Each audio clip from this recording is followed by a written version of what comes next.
नमस्कार। Law of attraction and युग निर्माण परिवार में आप सभी का स्वागत है। सुख को कहाँ खोजें? कहाँ मिलता है सुख? ये एक ऐसा प्रश्न है जिसे हम जन्मों जन्मों से सुलझाने में लगे हैं। हमारी हर क्रिया, हर कार्य किस लिए है? सुख की प्राप्ति के लिए। कोई नौकरी कर रहा है, किस लिए? सुख मिले। किसी ने शादी की, किस लिए?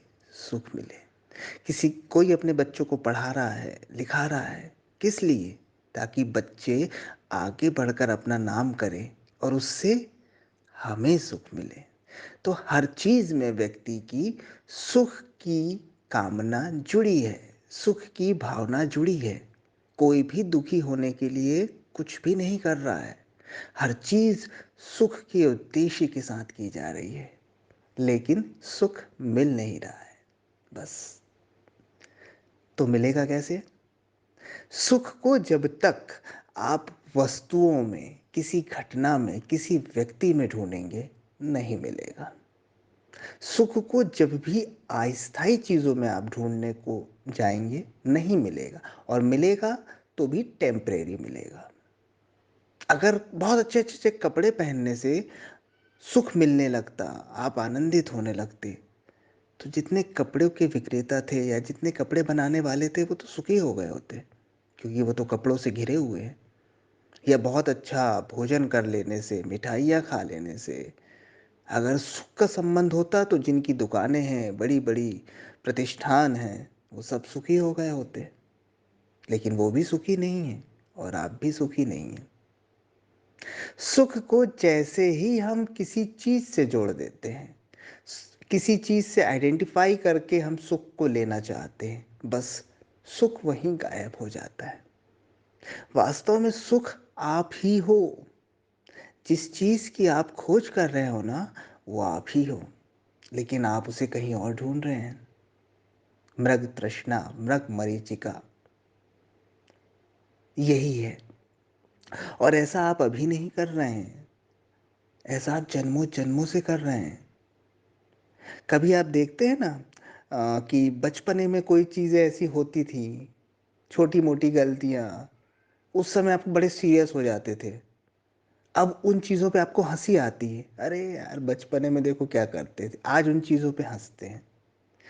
यही चीज़ होती है सुख के साथ। जिस दिन आप वास्तविक रूप से जान जाएँगे ना कि सुख क्या होता है, वास्तविक आनंद क्या है, उस दिन आप स्वयं पर हँसेंगे कि देखो किन चीज़ों में हम उलझे हुए थे। कहाँ हम सुख की खोज कर रहे थे। सुख तो था हमारे पास, हम ही सुख थे और हम उसे बाहर ढूँढ रहे थे।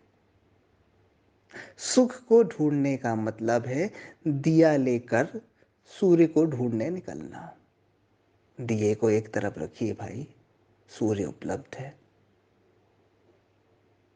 बस एक काम कीजिए, अगर आप सुख का स्वाद लेना चाहते हैं, आप आनंद का स्वाद लेना चाहते हैं, आप माँग मत कीजिए कि मुझे सुख चाहिए, मुझे आनंद चाहिए। कामना मत कीजिए सुख की, भागिए मत सुख के पीछे। सुख में जीना शुरू कीजिए, सुखी हो जाइए अभी से। ये मान लीजिए कि मैं सुखी हूँ, सब कुछ मेरे पास पर्याप्त है, मैं संतुष्ट हूँ, ईश्वर ने बहुत दिया है, सब कुछ दिया है, मैं बहुत सुखी हूँ और आप सुखी हो जाएँगे, इस क्षण से सुखी हो जाएँगे। बिना किसी वस्तु के, बिना किसी व्यक्ति के, बिना किसी पद के, बिना किसी प्रतिष्ठा के, धन-दौलत के बिना आप अभी सुखी हैं, अगर आप मान सकते हैं तो। मत जोड़िए सुख को किसी चीज़ से मत जोड़िए, किसी साधन से मत जोड़िए। आप ही सुख हैं। आप अभी इस चीज़ को फ़ील कर लीजिए कि मैं सुखी हूँ। मेरे पास सब कुछ है, ईश्वर की अनुदान है, वरदान है, सब कुछ मुझे ईश्वर ने दिया है। बस सुख आपकी मनोवृत्ति का नाम है। सुख आपकी सही सोच का नाम है। सुख आपकी संतुष्टि का नाम है। आप सोचें कि आपको हज़ारों करोड़ रुपए मिल जाएँ और आप सुखी हो जाएँगे तो नहीं होगा। आपका मन तुरंत एक नई डिमांड रख देगा और आप उसके पीछे भागने लगेंगे। जिनके पास जितने ज़्यादा साधन हो जाते हैं ना, अल्टीमेटली ऐसा लगता है कि हमें कि वो बहुत सुखी हैं, वो और ज़्यादा दुखी हो जाते, अशांत हो जाते, निराश हो जाते। और जिसके पास साधन कम होते हैं ना, आप अगर देखें गौर से, तो वो ज़्यादा सुखी होता है। तो आपके पास जो भी है, जितना भी है, कम है, ज़्यादा है, ये मैटर नहीं करता। आप संतुष्ट हैं कि नहीं, ये मैटर करता है। कहीं मत ढूंढिए सुख को, आप ही सुख हैं। इस चीज़ को आज से महसूस करना शुरू कर दीजिए। सुख को मांगिए मत, सुख में जीना ही शुरू कर दीजिए। बस हो गए आप सुखी, बस हो गए आप आनंदित, मिल गया आपको परम रहस्य। Thank you.